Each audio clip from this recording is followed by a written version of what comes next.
Bonsoir à tous et merci de nous accueillir chez vous. Voici les titres de cette édition. Les élus dans l'unité face à la délinquance galopante, ils annoncent la fermeture des administrations et des écoles demain et jusqu'à nouvel ordre. Si certains se rallient spontanément à la cause, d'autres sont plus sceptiques et fustigent une prise d'otage des élèves. Quand la filière pêche va-t-elle se structurer à Mayotte? On parle de plus de 300 embarcations à renouveler et de plusieurs structures à faire sortir de terre. On en parle avec Daniela Dacosta, la secrétaire générale du Conseil consultatif des 9 régions ultra-périphériques.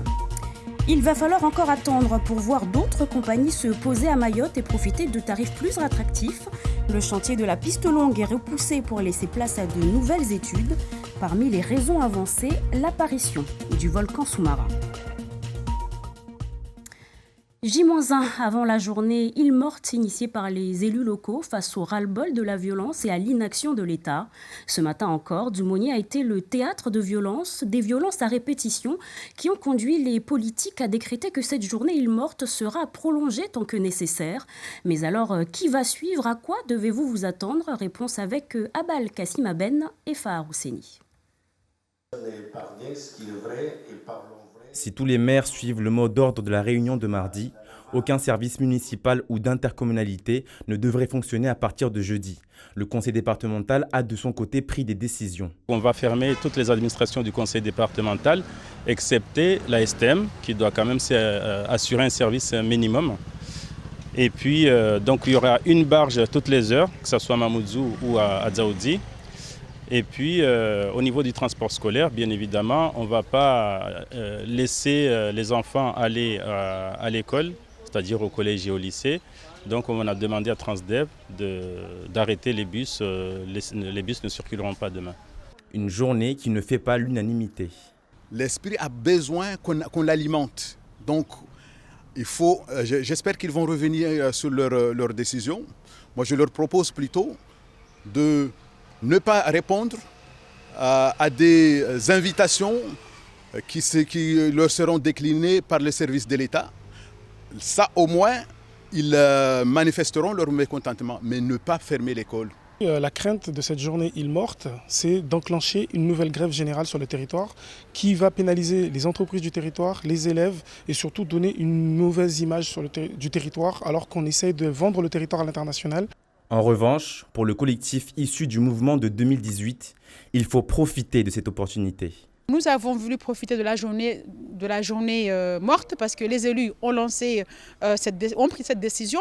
Mais nous, de notre côté, nous voulons absolument demander l'état d'urgence avec laquelle nous allons pouvoir nous réunir, nous, en tant que collectif. La population va pouvoir nous suivre et les élus qui seront avec nous, on va pouvoir échanger parce qu'à un moment donné, il va falloir aussi que les élus prennent leurs responsabilités parce que je sais que dans chaque commune, chaque maire aussi a une part de responsabilité. Décréter journée île morte, ce jeudi sera surtout une journée pleine d'incertitudes. Et sachez que le collectif de Maoré Réma, implanté à La Réunion, s'associe à ce mouvement. Un rassemblement est prévu demain à 8h à la préfecture de Saint-Denis. Et le CHM a également communiqué sur cette situation. L'hôpital annonce qu'il déclenche son plan blanc. Les consultations externes dans les centres de référence et à Jacaranda sont annulées. Les hospitalisations de jour aussi. Les centres de consultation périphériques sont fermés. Mais les 4 centres de soins et d'accouchement reste ouvert. Et parmi les zones qui ne sont pas épargnées par la délinquance, Passamaïti. Ce mercredi encore, des émeutes ont éclaté à Tanafou. Les voyous s'en sont pris aux riverains, mais également aux forces de l'ordre en plein contrôle. Cet après-midi, l'équipage de police aux frontières a été caillassé. Un groupe de jeunes a poussé le véhicule des policiers dans un ravin. On dénombre de nombreux blessés. Le syndicat Alternative Police réitère sa demande, à savoir l'installation d'une compagnie de CRS à Mayotte. Et sachez que le préfet n'a pas souhaité répondre à notre demande d'interview concernant cette journée île morte. Mais lors de la conférence du comité de pilotage de la piste longue dont nous allons parler tout à l'heure, il a été interpellé par un journaliste sur la question. Pour Thierry Suquet, les élèves n'ont pas à payer le prix de cette situation. Les délinquants ne doivent pas occuper l'espace public. Il ajoute qu'il respectera le droit de manifester, mais on ne doit pas bloquer l'île. Fin de citation. Et sachez que juste après votre journal en Shimaoré, la montée en puissance de la violence sera la thématique de votre émission Kalawadala, présentée par Kalatoumi Abdilhadi. Elle reçoit Bakara Toumani, le secrétaire départemental du syndicat Alliance Police, le capitaine Chamassi, Safina Soula, la présidente du collectif des citoyens 2018 et enfin Amina Areti, la représentante de la République En Marche. Depuis hier et jusqu'au 16 septembre, Mayotte accueille le Conseil consultatif des régions ultrapériphériques, le CCRUP. Son rôle recommandé à la Commission européenne des mesures de bonne gestion des ressources halieutiques. À Mayotte, tout reste à faire pour structurer la filière et ce n'est pas Salim Ahmed qui dira le contraire. Pêcheur sur l'île, il a remonté ses difficultés à Darwesh Daou et Youssouf Ahmed Matouar.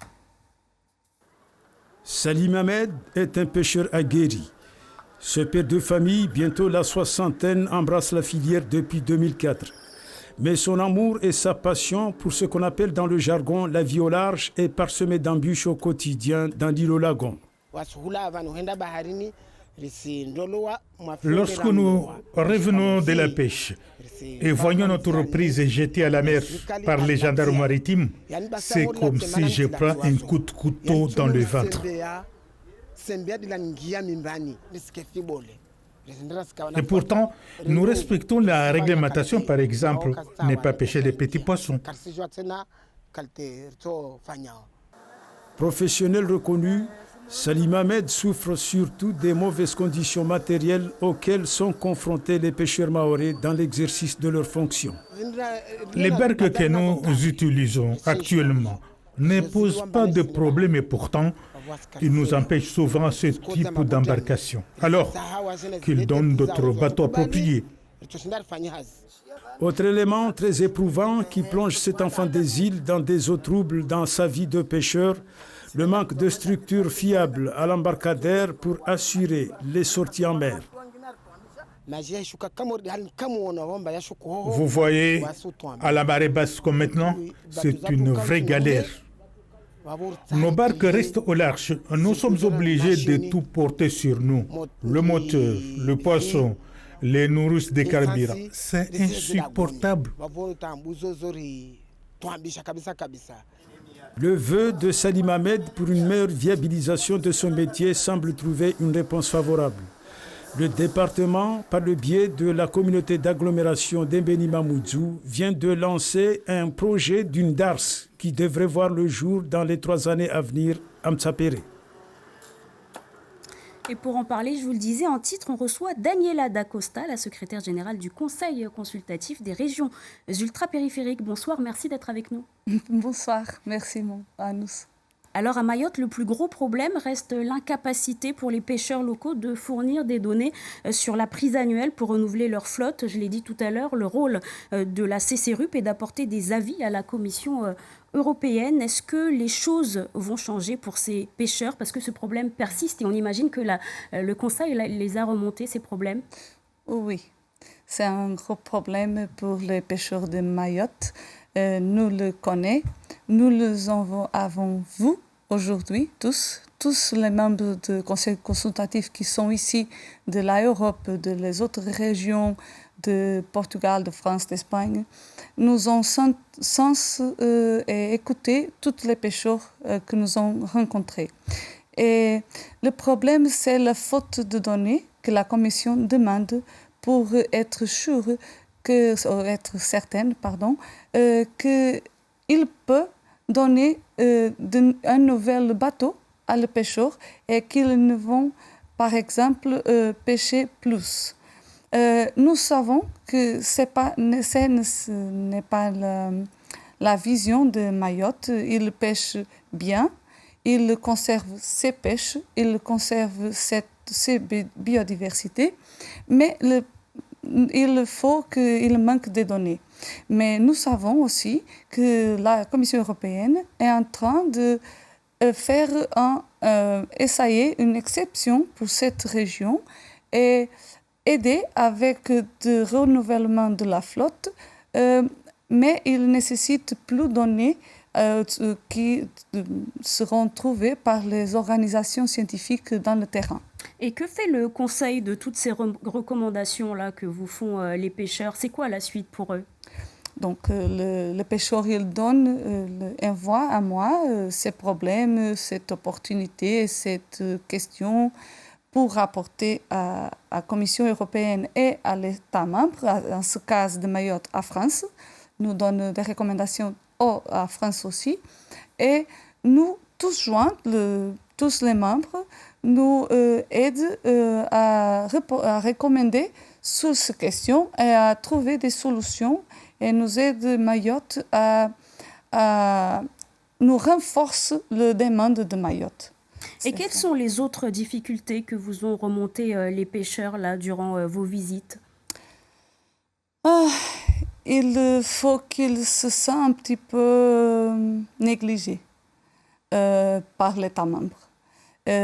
Il faut qu'ils sentent qu'il a défaut de contrôle pour les autres pêcheurs des pays tiers qui viennent pêcher à les pêcheurs industriels? Oui, qui viennent pêcher à les eaux de Mayotte.